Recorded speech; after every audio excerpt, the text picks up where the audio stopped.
자, 12번. 가와 나의 모두 답을 찾을 수 있는 질문. 이렇게 해서 적절한 것은 이렇게 되어 있습니다. 자, 그럼 우리는 이렇게 끊어야 돼요. 그래서 끊어서 지금 보면은 가에 해당하는지를 먼저 판단을 쭉 하고, 그 다음에 나에 해당하는지를 머릿속으로 이렇게 끊어서, 그쵸? 판단을 해야 됩니다. 자, 그러면 가를 읽고 나서 먼저 찾을 수 있는 것부터 먼저 찾고, 찾게 되면 멈춘 다음에 나 읽고 나서 그것이 맞는지를 확인하는 거예요. 자, 그 다음에 13번 문항 한번 가보시면, 자, 가에서, 자, 이거 가를 읽고 풀라는 거네. 가에서 알 수 있는 내용. 그래서 내용 일치 문항에 해당을 하죠. 14번. 기억과 니은에 대한 이해로 가장 적절한 게 무엇이냐 이렇게 되어 있습니다. 자, 그럼 기억하고 니은. 기억은 가의 첫 번째 문단의 첫째 줄. 자, 그래서 첫 번째 문단의 첫째 줄은 서양 철학이고, 니은은 나의 첫 번째 문단의 첫째 줄에 나와 있습니다.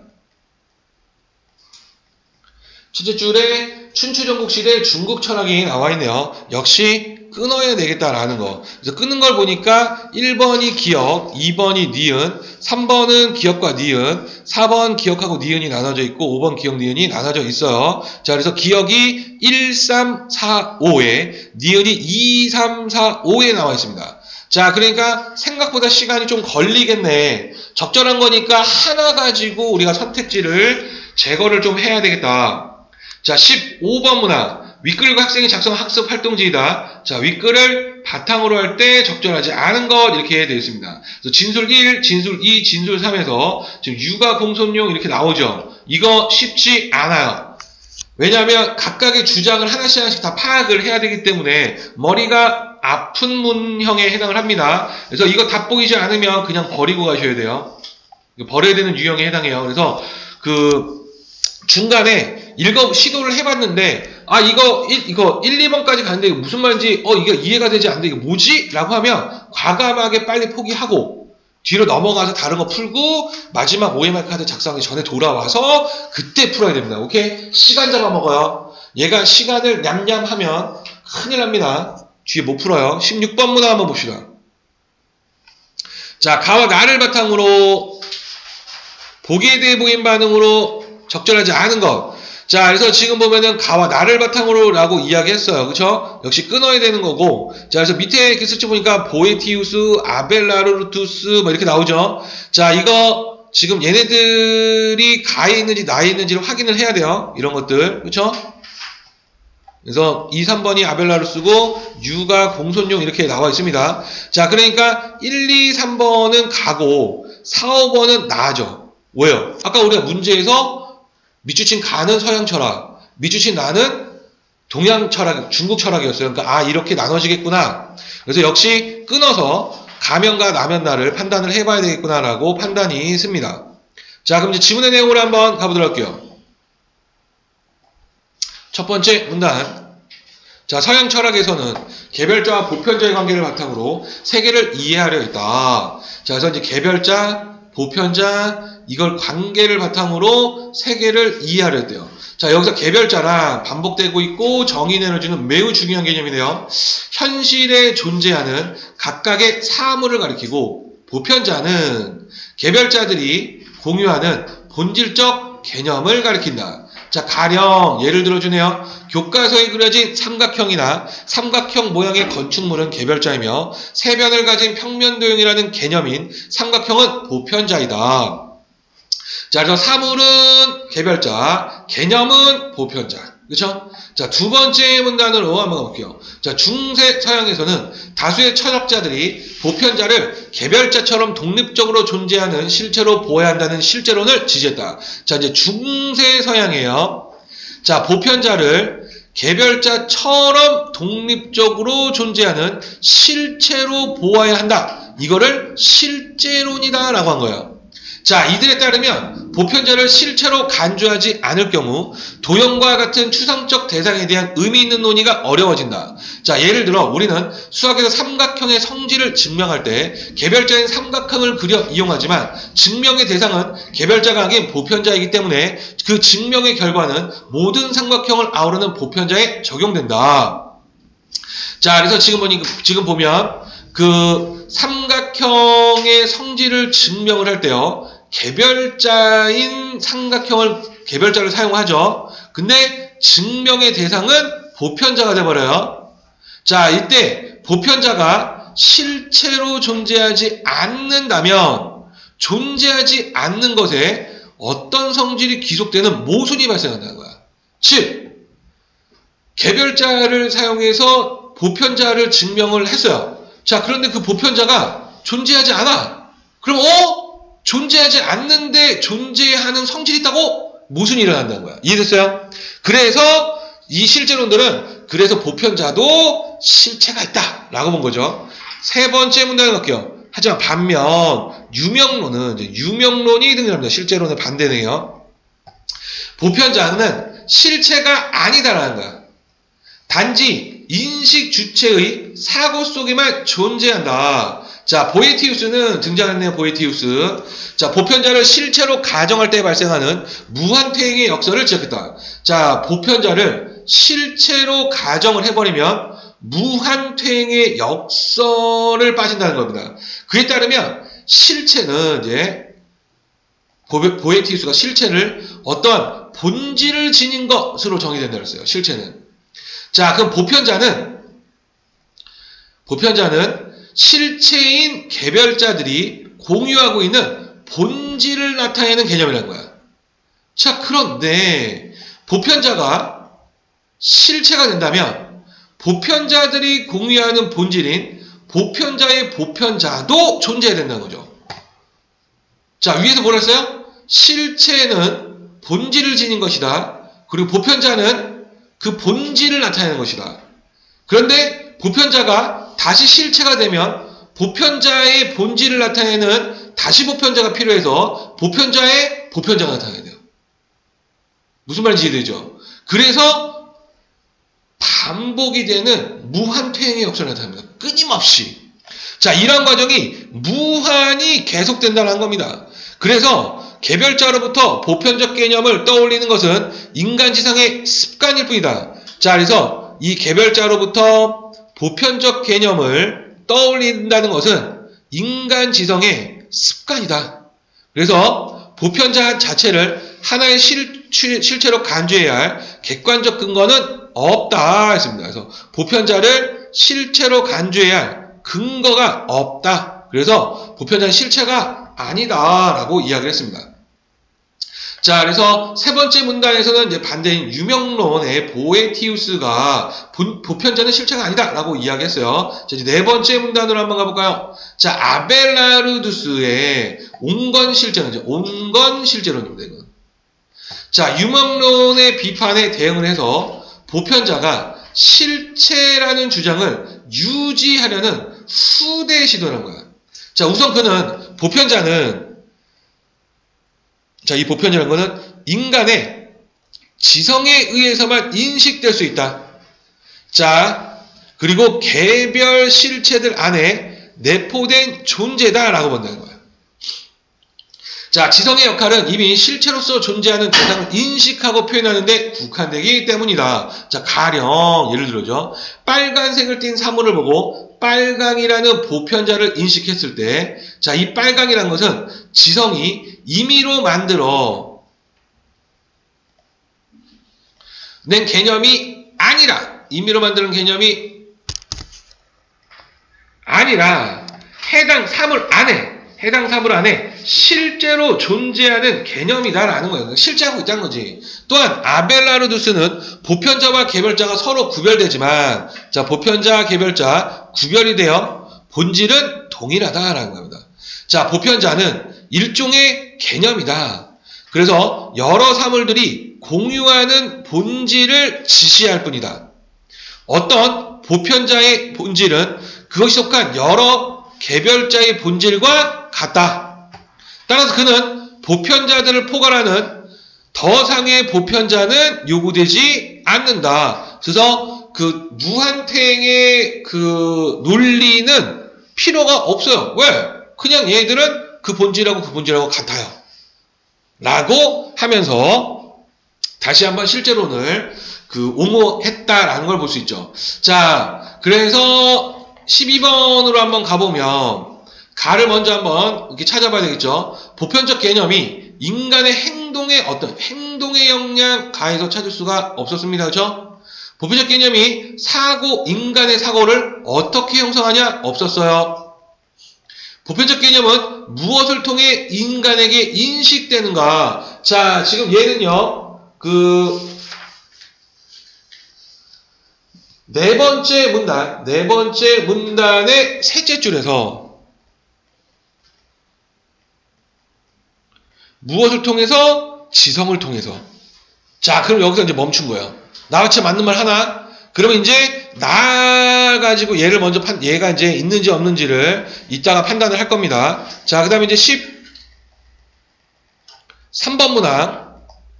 자, 가를 통해서 문제를 풀 수 있죠. 적절하지 않은 게 무엇이냐 할 때 정답은 3번인데, 자, 보에티우스는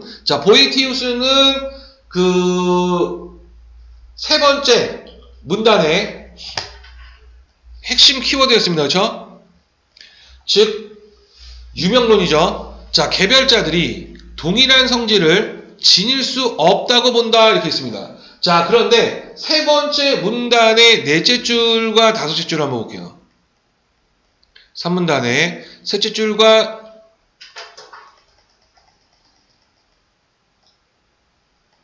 자, 그래서 보면은 보편자는 실체인 개별자들이 공유하는 본질을 나타내는 개념을 써요. 그러면 개별자들은 본질을 공유하고 있습니다. 자, 그러면 개별자들은 본질을 공유하고 있는데 동일한 성질, 즉 본질을 지닐 수 없다? 틀렸습니다. 지닐 수 있다. 그렇죠? 3번은 틀린 말이구나 라는 걸 알 수가 있고, 자, 14번. 자, 서양 철학이죠. 이해로 가장 적절한 게 무엇이냐 했습니다. 자, 기억에서 인간이 보편적 개념과 개별적 대상을 엄밀하게 구분할 수 없다는 주장이 제시했다. 자, 그래서 지금 보편적 개념, 개별적 대상 구분할 수 없다? 주장이 제시했다고요? 아니네요. 이런 얘기 한 적이 없었습니다. 그렇죠? 자, 그 다음에 3번. 기억과 니은에서는 이제 기억만 생각하죠. 보편적 개념을 실체로 볼 경우에 발생하는 논리적 문제를 분석했다. 그러네요. 기억에서는 실체로 볼 경우에 발생하는 논리적 문제. 바로 유명론 세 번째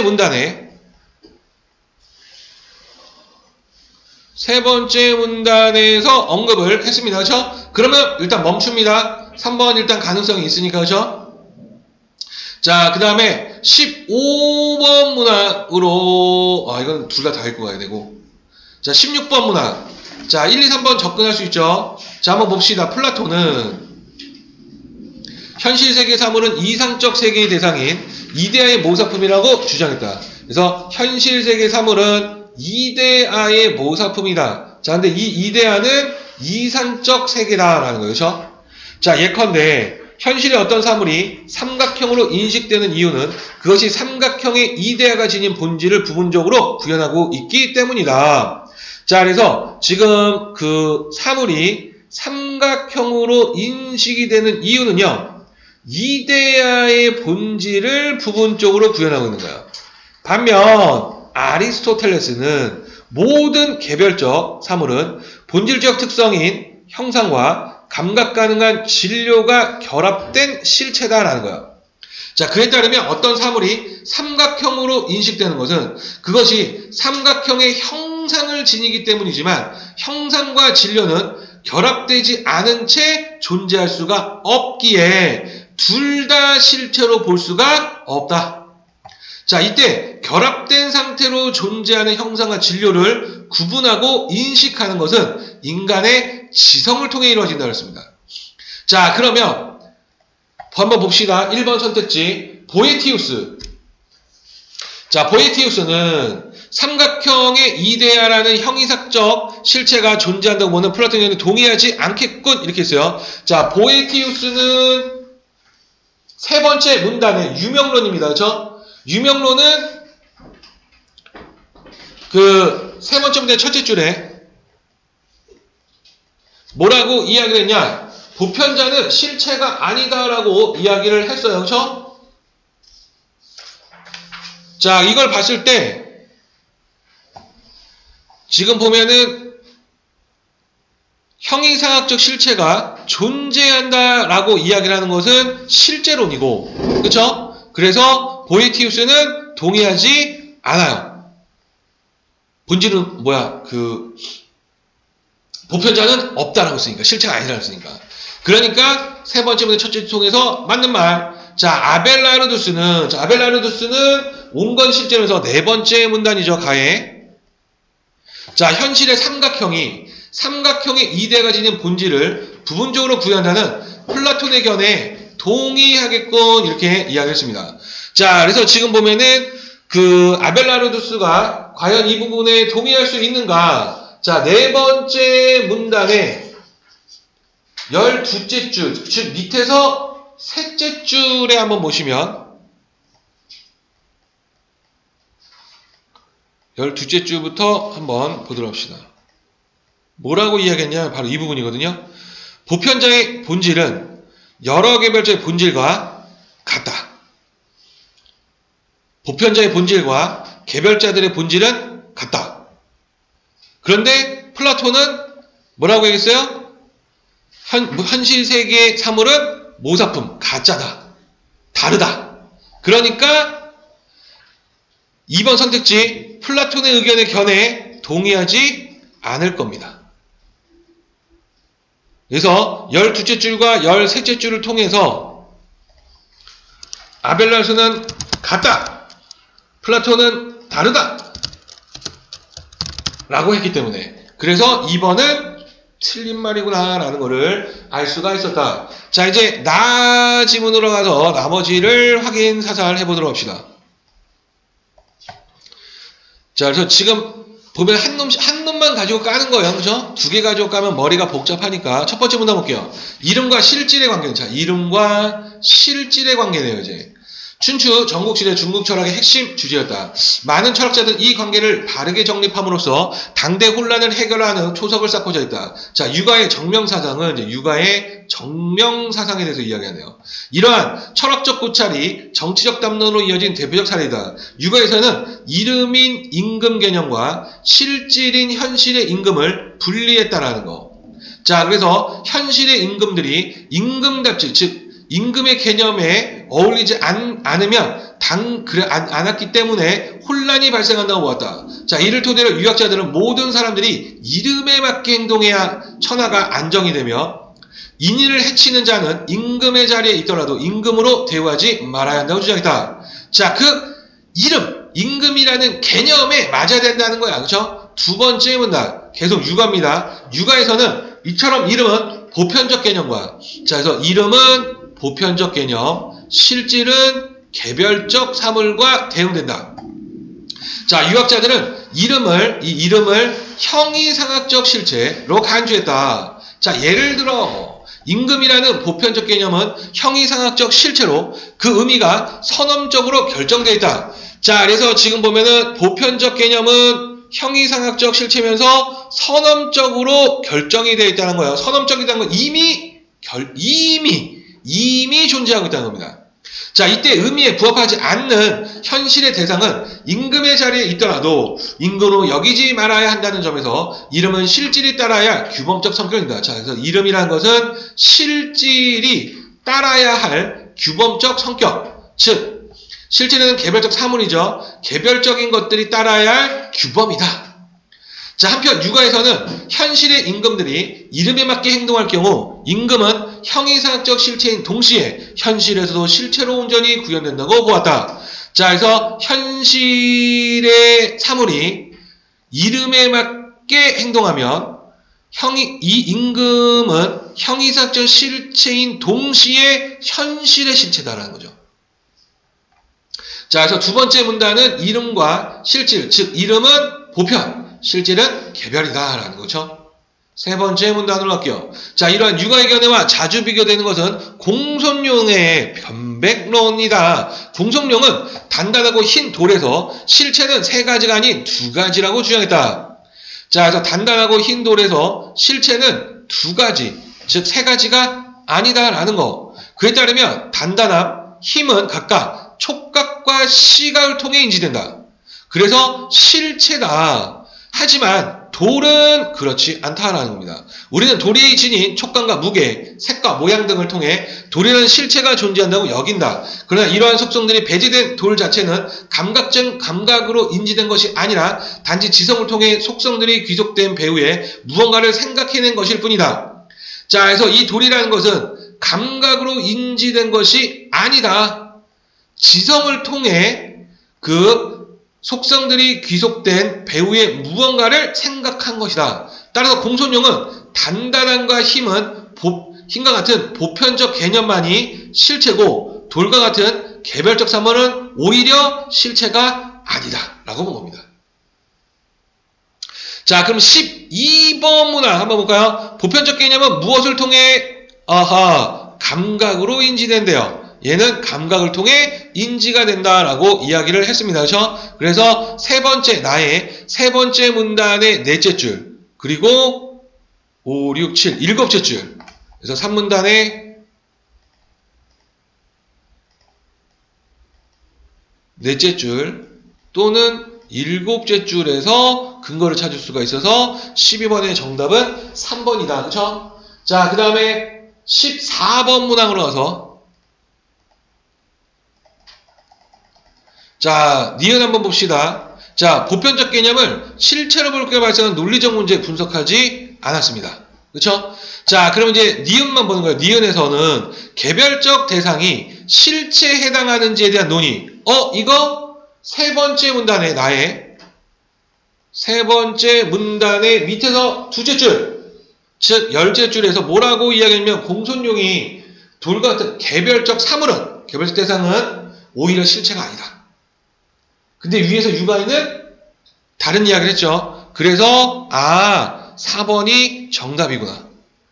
이해되세요? 오케이? 그래서 기억에서도 보편적 개념이 실체에 해당하는지, 자, 이 부분도 보편적 개념이 실체에 해당하느냐, 실체에 해당하지 않느냐 역시 언급을 했죠. 얘도 지금 어디서부터 보냐면 두 번째 문단의 첫째 줄과 둘째 줄,